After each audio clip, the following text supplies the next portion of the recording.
Atualidades do Direito. E no nosso bloco Atualidades do Direito, vamos falar agora sobre a Lei Anticorrupção. Vamos conversar com o Dr. Rodrigo Falck Fragoso, é membro da Comissão Permanente de Direito Penal do Instituto dos Advogados Brasileiros e professor universitário.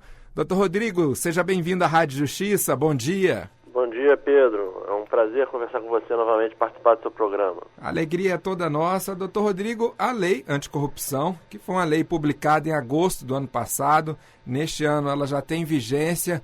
Inicialmente, qual o destaque que a gente poderia trazer sobre a Lei Anticorrupção?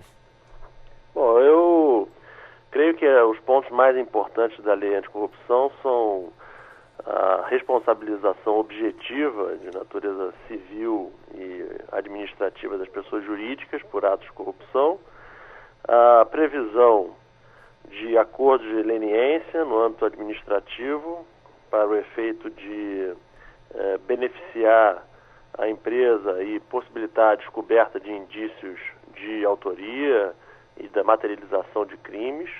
E, por fim, o terceiro ponto muito importante é também a instituição de um dever de compliance, quer dizer, de que a empresa se cerque de mecanismos para evitar a prática de novos fatos criminosos. Essa lei trata exatamente sobre a parte da responsabilização objetiva, administrativa e civil de pessoas jurídicas, né, pela prática de atos contrários à administração pública, seja a administração pública nacional ou estrangeira. Essa foi uma grande mudança, podemos assim dizer, dentro do nosso sistema, ou já havia esse tipo de previsão, doutor Rodrigo? Essa foi uma mudança que não é tão grande, porque esses atos já estavam previstos no Código Penal, na Lei 8666 de 93, a Lei de Licitações, e também na Lei de Improbidade Administrativa. No entanto, essa previsão não contemplava uma responsabilidade de natureza objetiva contra as pessoas jurídicas. A punição anterior, ela previa apenas sanções contra as pessoas físicas.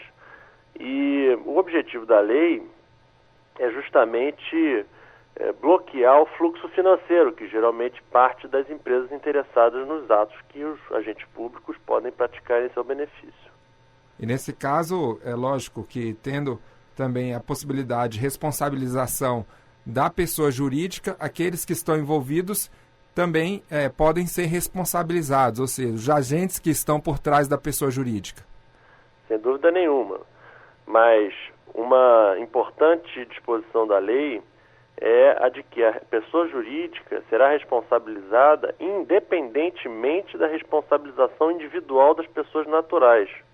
O que significa dizer que agora, digamos assim, fecharam o último elo. Vai continuar havendo possibilidade de punição das pessoas físicas, pelas leis que eu já citei, que continuam em vigor, o Código Penal, inclusive, e vai agora ser possível que a pessoa jurídica também responda, do ponto de vista financeiro, com as sanções que lá estão, pelo ato praticado em seu benefício. Agora, como é que ficam aquelas hipóteses, por exemplo, de fusão ou mesmo incorporação? Nesses casos ainda existe também essa possibilidade de responsabilização? Sim, o artigo 4º da lei estabelece que a responsabilidade da pessoa jurídica subsiste em caso de alteração contratual, de transformação, de incorporação e de fusão. Acontece que, para essas situações, a sanção será apenas a de multa, né, ou a sanção de reparação do dano, não havendo, por exemplo, a possibilidade de sanções mais graves, que são essas aplicadas contra a pessoa jurídica que efetivamente cometeu o fato. É lógico, doutor Rodrigo, que nós estamos falando de uma previsão que consta da lei, são previsões normativas constantes da Lei 12.846, mas tem como, na prática, efetivamente acontecer esse tipo de responsabilização da pessoa jurídica? Não há nenhuma dificuldade. Aliás, há alguns estados já legislaram, já regulamentaram a lei, alguns municípios também, estabelecendo aí quais serão os órgãos responsáveis pela instauração do processo administrativo, como se dará a investigação em âmbito administrativo e depois, na sequência, o processo administrativo. A lei forneceu aí todos os elementos para que haja efetivamente a responsabilização da pessoa jurídica. Agora, evidentemente que haverá de surgir uma regulamentação no âmbito da União, que todos aguardamos, que virá aí da Controladoria Geral da União, para que fiquem evidentemente mais claros quais serão exatamente os procedimentos a serem adotados para que a lei efetivamente seja aplicada. Um outro ponto que o senhor destacou aqui, doutor Rodrigo, foi exatamente sobre a parte dos acordos de leniência, né? Nosso sistema já contava com aquela questão da delação premiada, aqueles que colaboravam efetivamente com as investigações, de certa forma, tinham um abrandamento posterior da própria pena, poderia acontecer isso. Agora, esse acordo de leniência também, a lei do CAD já tinha essa previsão. O que muda agora com essa previsão constante da lei anticorrupção, do acordo de leniência? Você tocou num ponto muito importante, porque realmente nos últimos anos o ordenamento jurídico brasileiro está se voltando muito para os métodos de resolução consensual dos conflitos jurídicos, né? Então, no âmbito penal, existe aí a transação penal, a suspensão condicional do processo, a delação premiada, como você muito bem colocou, mas o acordo de leniência, da lei anticorrupção, ele realmente se aproxima mais do acordo de leniência que está lá no artigo 35b da lei antitrust.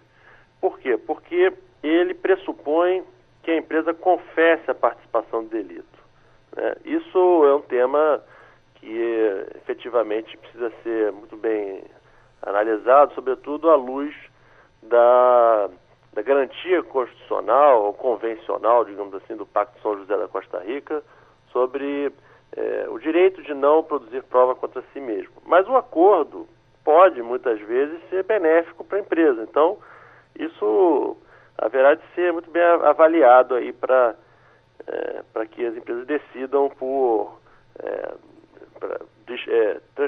transmitir as informações que possuem para a autoridade poder levar adiante a investigação e aí conceder os benefícios. E acredito até que o resultado, nesses casos, é um resultado bem importante e realmente relevante para os processos, quando se tem essa resolução consensual, porque a colaboração tem que ser efetiva. E para ser efetiva, tem que se demonstrar exatamente por provas que aquela situação está acontecendo, né? Então, a grande diferença é essa colaboração, por ser efetiva. As provas, geralmente, quem vai colaborar leva ali algumas provas que são relevantes para a demonstração de toda a situação. Sem dúvida, Pedro. Os benefícios desse acordo de leniência são muito relevantes. Quer dizer, ela tem isenção de publicação extraordinária da condenação, tem uma redução da multa em até 2/3, tem isenção da proibição de receber incentivos públicos. E, apesar de não ter sido ainda regulamentada, o ministro-chefe da CGU já anunciou que, para esse acordo ser efetivado, a empresa tem que ser a primeira a se manifestar, ela tem que cessar completamente seu envolvimento nas práticas, ela tem que confessar, assim como já disse, ela tem que cooperar de forma plena e permanente com a investigação e com o processo administrativo, tem que identificar os demais envolvidos, e essa colaboração tem que resultar na obtenção célere de informações e de documentos comprobatórios. Então, não é qualquer espécie de cooperação que vai resultar na celebração do acordo. Aliás, haverá sempre uma discricionariedade por parte do órgão administrativo, a Controladoria do Estado, a Controladoria do Município, a Controladoria da União, por celebrar ou não um acordo. E o último ponto que a gente gostaria de destacar aqui na participação, doutor Rodrigo, foi o que o senhor falou, exatamente o dever de compliance. Explica para a gente esse último ponto. Esse ponto talvez seja assim um dos mais novos pelo menos para as empresas brasileiras. De uma certa maneira, algumas empresas, notadamente do setor financeiro, securitário, já estão obrigadas a um dever de compliance para fins de lavagem de dinheiro. Basicamente, significa dizer que as empresas devem ter internamente mecanismos de prevenção e de denunciação da fraude. Significa que elas devem ter códigos de ética estabelecendo exatamente quais são os limites das atividades dos seus funcionários e dos seus terceiros, estabelecendo, criando canais de comunicação que protejam a identidade do denunciante. Elas precisam ter normas internas para a investigação dos fatos que vierem a ser denunciados, quer dizer, não basta ter um canal de denúncia e essa denúncia ficar lá esquecida num canto. Não. A empresa vai ter que provar que, uma vez recebida a denúncia, ela efetivamente levou adiante uma investigação interna.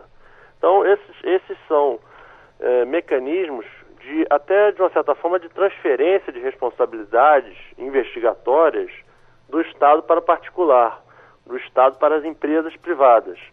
E eu acredito que dará ao empresariado brasileiro uma nova perspectiva em termos de moralidade e de estabelecimento de boas práticas corporativas. E tem como, posteriormente, caso o Estado ele cobre da empresa, prestação de contas, digamos assim, da empresa por meio de todo esse mecanismo de prevenção. Exatamente. Esse compliance será avaliado para fins de fixação da sanção, uma vez havendo um ato de corrupção, um ato lesivo à administração pública, que é o que chama, que é o nome que se dá na lei anticorrupção, o Estado haverá de avaliar se a empresa se cercou de todas as cautelas para evitar que a prática daquele ato. E, assim sendo, a empresa terá efetivamente uma atenuação da sanção. É claro que as empresas brasileiras, elas terão que se adaptar a isso, e a regulamentação haverá de contemplar de maneira escalonada, tanto para empresas de pequeno porte, como de médio porte, como de grande porte, que nível de sofisticação, de detalhamento esse programa de compliance terá de estabelecer. Hoje, e já há algum tempo, podemos assim dizer, existe uma relação muito grande da administração pública com empresas, né, que atuam até prestando serviços para a própria administração, empresas terceirizadas, empresas que, enfim, estão interligadas à administração pública, prestando inúmeros serviços para o país e também para o exterior. Por isso, podemos dizer assim, a importância desta lei neste momento, doutor Rodrigo? Sem dúvida nenhuma. Nós estamos aí em plena Copa do Mundo, muitas empresas, muitas parcerias público-privadas, e as empresas... E não fossem os eventos internacionais, há empresas que, pelo seu próprio objeto social, pelo seu próprio ramo de atividade, elas interagem com muita frequência com os órgãos públicos.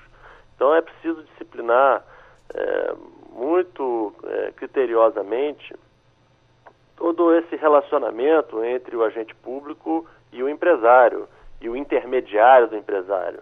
Tudo isso, evidentemente, para reduzir a possibilidade de corrupção e aí, efetivamente, melhorar o ambiente, inclusive para a atração de novos investimentos, novas empresas estrangeiras virem ao Brasil, tendo a segurança jurídica de que aqui terão um ambiente limpo de corrupção. Então, essa lei, ela efetivamente vem aí a suprir uma falta.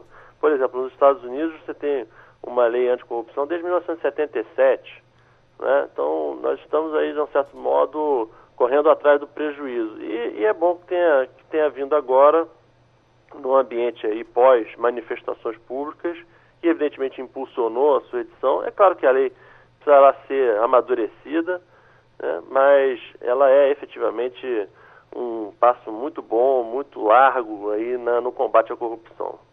Tá ótimo. Nós conversamos com o Dr. Rodrigo Falck Fragoso, que é membro da Comissão Permanente de Direito Penal do Instituto dos Advogados Brasileiros e professor universitário. Dr. Rodrigo, muito obrigado pela participação e as informações trazidas aqui aos ouvintes da Rádio Justiça. Muito obrigado a você. Foi um prazer, Pedro. Um prazer. Pedro. Um prazer.